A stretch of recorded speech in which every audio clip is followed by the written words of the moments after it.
Hello students, let us discuss this question. The question is, if O is the origin and P 1, 2, minus 3 is the given point, then the equation of the plane through P and perpendicular to OP is. Now see, they are saying that there is one plane, okay, which is passing through point P and perpendicular to OP. P point is also given to you, right? और हमसे क्या पूछा है कि equation of plane बताओ.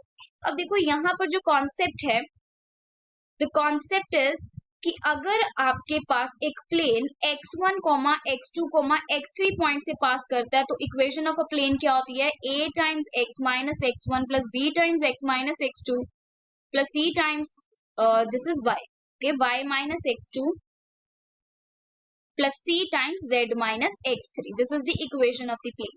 Clear? This is equals to 0. Okay, ये equation of a plane होती है, राइट अब यहाँ पर ये जो ए बी सी है, ये क्या होती है? Direction ratios. A B C ये क्या होते हैं? Direction ratios. ठीक है, डायरेक्शन रेशियोज किसकी होती हैं? होती है नॉर्मल टू द प्लेन. जो प्लेन पे नॉर्मल हम ड्रॉ करेंगे उसके डायरेक्शन रेशियोज होंगे. फाइन. अब क्वेश्चन पे आते हैं. Now in the question they are saying कि ओपी जो है वो परपेंडिकुलर है. परपेंडिकुलर का मतलब क्या है? वो नॉर्मल टू द प्लेन है, राइट. अब मुझे ओपी के डायरेक्शन रेशियोज चाहिए. ओ क्या है हमारे पास? ओरिजिन. उसकी कोऑर्डिनेट्स क्या होती हैं? 0 0 0. पी के कोऑर्डिनेट्स आपको दिए गए, दैट इज 1 2 माइनस 3. तो ओपी जो है इसके डायरेक्शन रेशियोज क्या आ जाएंगे? इसके डायरेक्शन रेशियोज आ जाएंगे आपके पास 1 minus 0, okay, 2 minus 0 and minus 3 minus 0. ठीक है, which is nothing but 1 2 minus 3. ये क्या आ गया आपके पास? Direction ratios. अब ये जो ओपी क्या है? Perpendicular to the plane. That means ये बेसिकली क्या होगा? नॉर्मली तो होगा.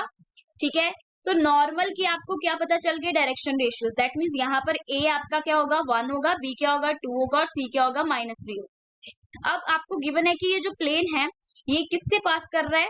पी पॉइंट से पास कर रहा है. तो दैट मींस यहाँ पर ये जो x1, x2, x3 है ये बेसिकली p के कोऑर्डिनेट्स होंगे. तो वही हम क्या करेंगे? इस इक्वेशन में सब्स्टिट्यूट करेंगे. दैट मींस a की जगह पर 1 और x1 भी क्या है आपके पास? 1. सो x माइनस 1, b क्या है? 2, y माइनस 2 और c क्या है यहाँ पर? Minus 3, z minus 3 that is nothing but z plus 3, right. z plus 3 आ जाएगा यहाँ पर. सो ये आ गया z plus 3. This is equal to 0. Clear? अब इसको सिंप्लीफाई करेंगे और जो आएगा that would be the equation of required plane. That is x plus 2y minus of 3z is equal to, ये क्या यहाँ पर आ जाएगा आपके पास? Minus 1 minus 4 and minus 9 which is minus 14. Okay, this is equal to 0. That is x plus 2y minus 3z is equal to 14. So this is the required equation. So आपका answer कौन सा करेक्ट होगा यहाँ पर? x plus 2y minus 3z is equals to 14. That is your option A is the correct option. A option is the correct option. Clear? Hope you understood the concept in the solution of this question. Thank you.